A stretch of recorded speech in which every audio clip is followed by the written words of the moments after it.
Hey everybody, thanks for joining us again for another episode of the Church Communications Podcast. I'm your host, Daryl Girardier, and with me as always is the one, the only, Katie Allred. Katie, how are you doing today? Oh, I'm living the American dream. I'm sure you are. After being in Canada for a week, I'm back to living the American dream, I can tell you that. I am sure about that. By the way, folks, today's podcast is being brought to you via the wonderful world of Skype. So we want to mention Skype because we don't. They're not our sponsor, but we have to mention them. Because we don't. So if you want to be a sponsor, though, you can. Yes, Why true. don't you contact us? churchcommunications.com/add-kit. Yes, please do that. And by the way, though, we just want to mention Skype so the lawyers don't sue us. Yes, folks, Katie has been in Canada for the last week. And a half, it seems like. It was great. Canada is beautiful. I am very allergic to Canada, so I apologize if I cough or sneeze. I got really sick actually, but it's okay. Pharmacists in Canada are pretty helpful, so got some stuff, so that was good. But we worked with a bunch of churches, which was great. I went on Creative Missions. If anybody's ever heard of Creative Missions, it's creativemissions.to. If you want to read more about it. And we just serve churches in an area. So we served 10 churches in Calgary. And it was awesome. It was great. I led a team this year, which was fun and different for me. It was really good though. I think it went really well. So that's awesome. We made a bunch of logos and some videos. Did you go to Tim Hortons and eat donuts and drink coffee? I did go to Tim Hortons and had donuts. I didn't drink coffee because I don't drink coffee. That's true. You know. That's true. I did drink some tea though, and I ended up buying like a thing of tea just because I liked it so much. That was really that was it. Tim Hortons donuts are really good though. I will say that. They're very good. They're very good donuts. So if ever you're in Canada, go by Tim Hortons and get some donuts because they're actually quite good. So there you go. Yeah, I also recommend beaver tails. Have you ever heard of a beaver tail, Daryl? No, they sound like an off-brand version of DuckTales. No, okay, so in Banff, and apparently now in Ontario, you can go to this place called Beaver Tails and get this long pastry thing. It's like a very flat, basically fried piece of pastry dough. That sounds delicious. And they put something on, like cinnamon sugar or whatever on it. They put other things on it, like Nutella or something. Yeah. Anyway, and it's delicious. It's just real crispy and delicious, and they call it a beaver tail. Count me in. I'm all for that. Yeah, it was good. We ate those a couple of times, so yeah. And I ate an elk burger. I had elk. Wow, you sound like you were just living it up there. Beaver tail, elk. I was eating elk. I was doing all kinds of crazy stuff. Yeah, we went to this barbecue place called the Smokehouse at Simons Valley Ranch, and they bring out this meat board. It's called like a meat board. And so it just had brisket and barbecue, pulled pork and ribs in it. Yeah. And then they bring you some sides as well. And I'm going to tell you what, I had great barbecue in my life. I mean, I live in Tennessee. I live in the South. Barbecue's our thing. Right. But this barbecue in Canada was pretty legit. I'm not going to lie. It was really good. And it may just have been like I had such bad food other times that this really spoke volumes. But it was really good. So I'm going to give a big shout out to them. Maybe one day they'll hear the podcast and be like, that's awesome. Oh my gosh. That's fantastic. Yay. Yeah, they had a peach blondie, and you know that peaches speak to me. Yes, that's true. There you go.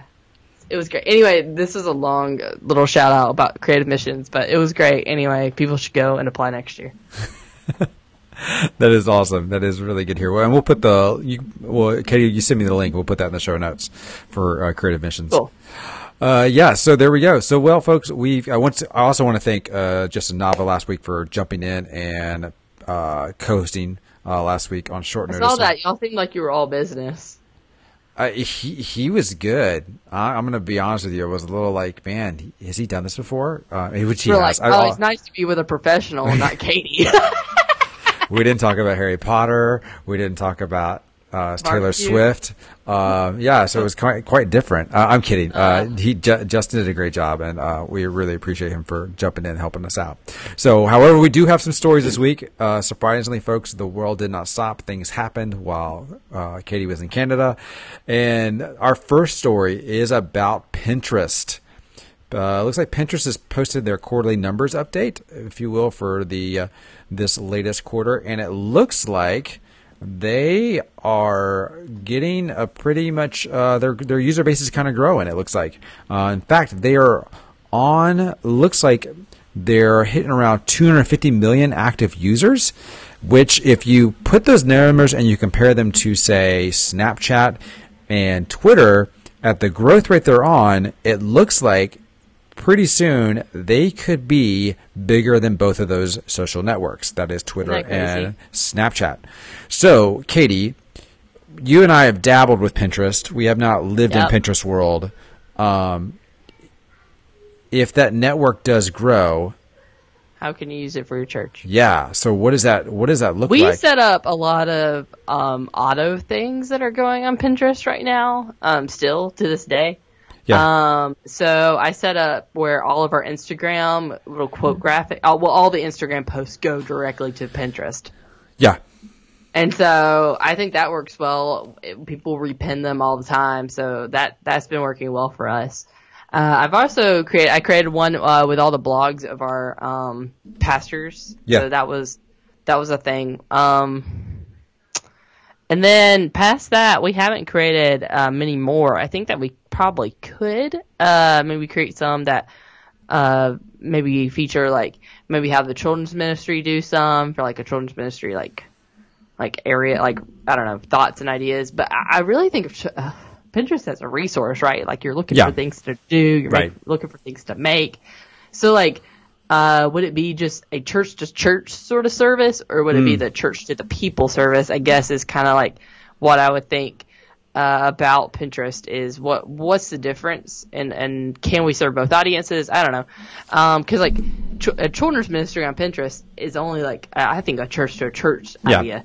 Besides maybe thinking of some ideas that parents could do with their children at home, maybe. Yeah, no. You're bringing up a good point. Patrick asked the question, can you elaborate the purpose of interest? I haven't used it and don't understand how it works. The way I look at it, to save ideas.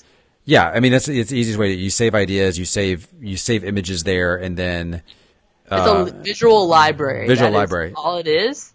Yeah, and I use it for creative purposes. Like if I am doing art direction for something, I would just create a board with a whole bunch of different designs and then turn around and use those designs to I'll use as then I'll try to share those designs with the team. Like, hey, check out this board. Yeah, I do that too. And then, what's funny is, okay, I'm a girl, so I should probably be using Pinterest more than other people, but I really don't. I haven't logged into Pinterest probably in a year. I only log into Pinterest when I need to use it to create a visual thing like that. So I'm wondering, too, what does this mean for bloggers? What does this mean? I mean, and I've had some content going on Pinterest, and I heard from, thousands of little mom bloggers years ago. Yeah. Oh, you should be making sure all your stuff is on Pinterest and whatnot. And I've gotten some traction from it, like blogging wise. But I'm just interested to see what does it mean for churches? What does it mean for the everyman who's trying to market on something? Yeah. Yeah, I don't know. I agree with you. It's a little bit run ads on Pinterest, so I'm wondering if we shouldn't run an ad on Pinterest. And I think the church at Nolan, our newest church plant. That's a good idea. They have a bunch of moms in Nolansville, right? So, what if we were running ads on Pinterest? I don't know. Just a thought. Yeah, I think one of the things that, I think, again, this is, I want to be careful about this, is in terms of, stereotyping, but I think it's one of the networks you probably can easily stereotype real fast about in terms of men to women usage of that. Right. And so, because of that, I think you hit on it a little bit earlier, was I would think more. I would go after moms. I would go after the summer. But then Seth Muse uses it like nobody's business. He's Seth is a huge Pinterest user, so I know that's not necessarily true. Yeah, you're right. I mean, I'm stereotyping, but I think the summer. I think it's more like moms too. I mean, I completely agree. That's who. If I go into Pinterest and I have 400 notifications, it's all from other moms who have repinned my recipes for peaches. Literally, that's all I have is boards of stuff about peaches. So that's awesome. All right. So what's our next? All right. Next story was we've got this really wonderful infographic that is on digitalinformationworld.com, and it is from Cumulus Media. And basically, it's what happens in an internet minute. So in 2018, here's all the things that happen in 60 seconds.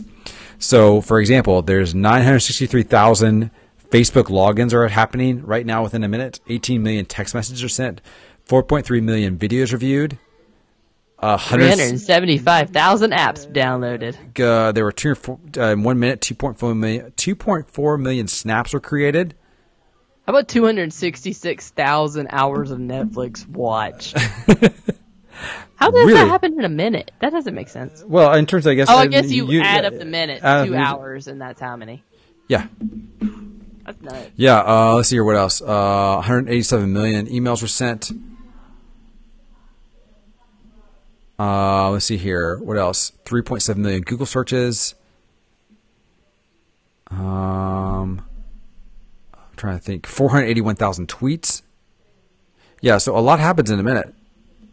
Yep. I mean, it's pretty crazy. So it's one of those things where, by the way, like if you think, okay, why you mentioned this graphic? I always think these graphics are kind of great when you're talking to your staff, and when your staff is like, well, what's the internet look like? What is today's internet? And if you're kind of going, why are we invested in these places, these things? And here's the example why. You throw this up real quick, and it gives you a broad depth. And by the way, you could easily point out, by the way, like if I look at this chart, and it's set up like a pie chart once you see the graphic, Katie, you and I would say we're active on maybe a third of this chart, maybe give or take. And so it gives you the idea that there's 3/4 of this chart that we probably aren't active on, that we could have some way, shape, or form some active. So it gives you the idea of what the possibilities are out there. We should be sending GIFs via Messenger, apparently. Yes, or swiping on Tinder, according to this. So anyway. We should be sending, we should be on Twitch as well, apparently. Well, we actually do have, Alex Lyons would argue that we probably should be on Twitch, but that's a different ballgame. So yes, anyway, that's a fun graphic. Next one is another fun graphic for us, and this is from our friends over at Facebook. And Facebook apparently is produced their hot topics for 2018, for April 2018. So if you've never seen this before, it's a graph that basically kind of breaks down of who from men to women, young and older, what are they talking about? So it kind of gives you an idea of like the cultural roadmap, if you will. And so it does it for Facebook and it does it for Instagram. Katie, is there anything on this chart that really kind of surprised you? Well, root beer is my favorite part of this whole thing, and Dwayne Johnson. Dwayne Johnson's pretty popular. Root beer, I love root beer. I'm a root beer connoisseur. Probably something you don't maybe know about me is I like trying weird root beers. And so anyway, I'm glad that in April people were interested in root beer. Right. Kellogg's Rice Krispies is good. Yes, I think it's interesting is like older men are into Sean Hannity on Facebook, and younger women are into Kevin Hart, and Kate Middleton. So I think all that's right. And then and obviously you've got the Instagram here, and Instagram is younger women are into English breakfast tea. Older men are into Korean Mexican fusion food. That makes perfect sense. Which I did not know existed. So there you go. You learn something new every day. So yeah, that's interesting. Yes, Cardi B is on here. We got lots of stuff that's on here. Khloe Kardashian. Anyway, by the way, why would we bring this up? We bring this up because one, it does kind of give you a little cultural landscape of what the conversations are going on, and while they may not completely parallel the conversations going on in your church, they are conversations nonetheless that probably the broader general public is having. So I always think it's kind of one of those things where, like, I'll tell you what, a good game to play is this: is can you identify all of these things? Do you know, culturally speaking, what these things are? And it kind of gives you an idea of like whether or not you are quote unquote in touch with what is going on in today's world. And maybe you need to stock your guest services with some English breakfast tea and some root beer. Maybe you should. I'm just saying, like, it seems like the people want it, so maybe you need to deliver on Korean Mexican fusion and new Mexican cuisine at your get to know each other. If you're trying to get older men and older women together, that's what you do. However, according to this, if you want to get young men together, all you need is grape soda, excuse me. The grape soap, all right. Grape soap is fantastic. You come out smelling like a fruit. Grape Isn't soda. that what all soap tries to do? I guess you're right. Why is this smelling like oranges? I don't know. Yes. Who cares if I smell like passion fruit? So there you go.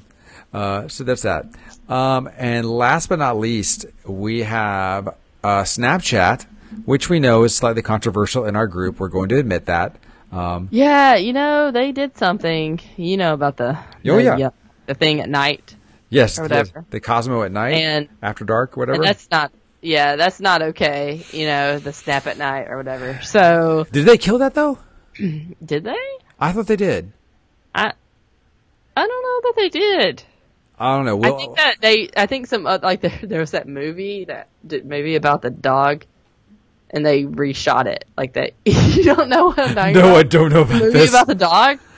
No. I'll just send you a link about that later. There's some movie about a dog, and it was supposed to be for children, but the movie ended up being like way creepy. So they ended up like cutting it so it wasn't so creepy. Really? Anyway, I thought maybe that was what you were talking about. No, I was not talking about that. I just want to see that movie until it gets recut, guys. It's like Ice-T is the voice of the dog or something. I don't know. Oh my gosh, no! Now I'm gonna go Google this after this podcast is over. Oh yeah, for sure. You're intrigued. Yes, we did have a I would say what was built up to be a contentious debate amongst people on Snapchat regarding Snapchat in the group. However, we are going to be hosting an event coming up in mid-June with a couple of our friends, Neil Smith and Justin Dean, where we're going to have I would say a debate, if you will, about whether or not your church should be using Snapchat to begin with. So it's going to be an interesting conversation. I think actually both parties are not nearly as far apart as you would seem in regards to this. I think they just have different approaches to it. But I think it's a discussion that needs to be had. However, Snapchat, what we want to talk about is they're introducing a new lens that reacts to audio. Yep. So it looks like... I was not that surprised by it because they already make your voice change. That's true. It's just that it goes along with your voice now or whatever. Yeah, so I got it. So apparently as you talk, the filter around you changes. Is that essentially? So if you have ears or whatever, they get larger when it's you're talking or whatever. So it's oh, I'm talking or whatever. I don't know. Like a dog, Yes. Like a dog notices something and his ears flop up. It's like that. Got it.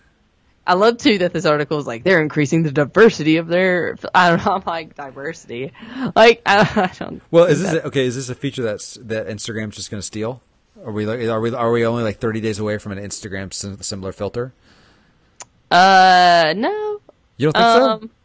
I don't think so. Because it seems like Instagram is really quick to say, we like that, let's steal that, or let's do a spin-off version of that. I mean, I think there's some fun things you could do with that in terms of it, in other words, if I highlight something and then whatever I highlight has an outline that radiates with the sound. Yeah. In other words, if you took Mike Glenn and you were able to draw a squiggly line around Mike Glenn, and then as Mike Glenn talks, it just kind of radiates back and forth. I mean, that would be cool. Yeah. So, I don't know. I think maybe part of the thing is as we think through this is that you're right. They have done the thing where they do the voice changes, but I wonder if they look at this and kind of go, what else can we do other than 3D, VR, augmented reality? Do we look at doing is voice the next layer in that experience stack, if you will? It's a great question. Guess we'll find out. Yeah. We will find that out. So there you go. So those are our 4 stories for this week. Katie, is there anything you want to lift up? Anything I want to lift up? The whole city of Banff. If you've never been to Banff, which we like to call Banff, Banff, Yes. the air horns. Yes. So if you've never been there, man, it is beautiful and it is just. I don't know, breathtaking, something else. So if you've never been, you should go. Direct flights from Nashville to Calgary are only $350 round trip. Really? So, yeah, what are you waiting on? Come on, Daryl, you should go. That's fantastic. Yeah, the really good deal. If you fly with WestJet, I'm totally giving a WestJet commercial right now. But it's really great. I mean, come on, you can experience the Canadian Rockies. So yeah, I don't know. That's what I want to lift up this week. Yeah. For me, I'm going to lift up a book. It's a book by an author named Jaron Lanier. And the book is called 10 Arguments for Why You Should Delete Your Social Media Accounts Now.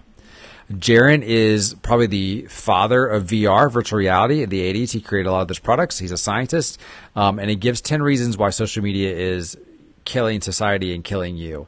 Now you're thinking, great, Daryl, we're on a church communications podcast, and you're recommending a book by talking which about this on Facebook Live. On Facebook Live. Oh, the irony. I am, and I will tell you, the reason why I think the book is really good to read is I think it's a really good sobering look at how social media is shaping us. While social media does provide some value in terms of connectedness and all those things, hey, we're brought to you via social media, so I can't obviously not say that.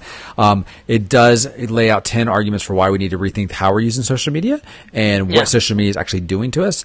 I think his arguments are compelling. The book does have some language. In fact, some of the rules and some of the arguments have language in the arguments themselves, but it's a really good read. And I challenge you to read it to kind of rethink and reshape maybe possibly how you're approaching this. And I don't mean that from a church level of how your church is promoting. I mean that on a personal level. I think sometimes when Katie and I have these discussions, we're thinking about how you as a church can use this stuff. And I want to approach this more on a personal level and like how you as a human being is using this, not you for the organization are using this, because I think those are two different things.